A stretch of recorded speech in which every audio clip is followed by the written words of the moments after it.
Bonjour, bienvenue. Je m'appelle Serge, j'ai 48 ans, je suis natif de Beauvais. J'habite à Beauvais, sur la nouvelle paroisse Sainte-Marie-Madeleine en Beauvaisis. Je suis célibataire et sur le plan professionnel, donc je travaille au conseil départemental du Val d'Oise, à Cergy-Pontoise.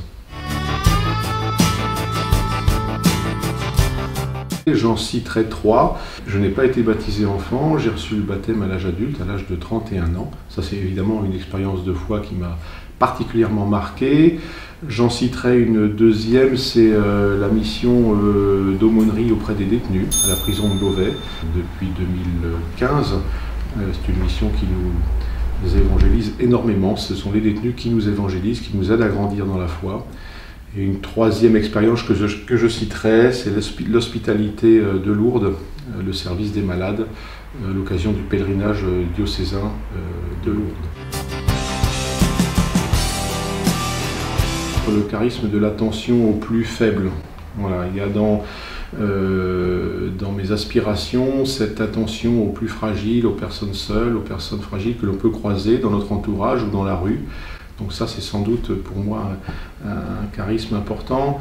Je citerai peut-être également ce qui peut être un charisme ou une qualité, celui de la persévérance. Voilà, c'est de persévérance et de patience dans mes engagements. Et puis également, je citerai la bonne humeur. Voilà, la joie de l'évangile, elle doit aussi rayonner à travers notre manière de vivre.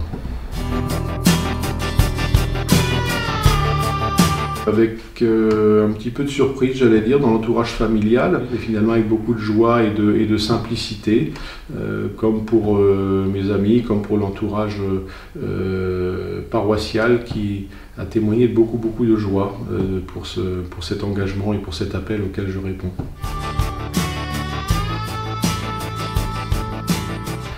Alors, je vais citer 2 raisons pour lesquelles j'ai répondu oui à cet appel au diaconat permanent.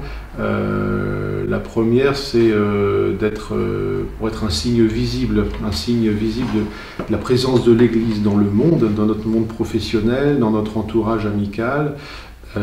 C'est important de montrer que, à travers nous, ce n'est pas nous qui sommes présents, mais c'est l'Église et le Christ qui est présent dans le monde au quotidien. Et puis, c'est la nécessité, l'urgence même, je dirais, d'être un signe d'espérance pour les plus fragiles, pour les plus pauvres de notre société. On sait qu'il y a beaucoup d'inégalités, qu'il y a beaucoup d'exclusions, que la crise sanitaire en a généré de nouvelles. Et donc, il y a urgence à être un signe d'espérance et un signe visible et engagé de l'Église et de la présence du Christ dans notre monde. Pour terminer, je citerai volontiers 3 paroles, 3 passages bibliques qui me sont particulièrement chers et auxquels je me réfère souvent.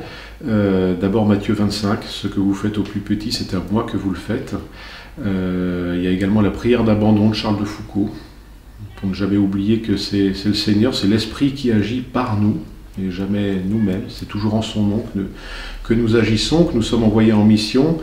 Et puis le cantique aux Philippiens aussi, le Christ Jésus, qui avait la condition de Dieu, ne rata pas le rang qui l'égalait à Dieu. Voilà, et que nous aussi, nous soyons dans cette attitude de serviteur.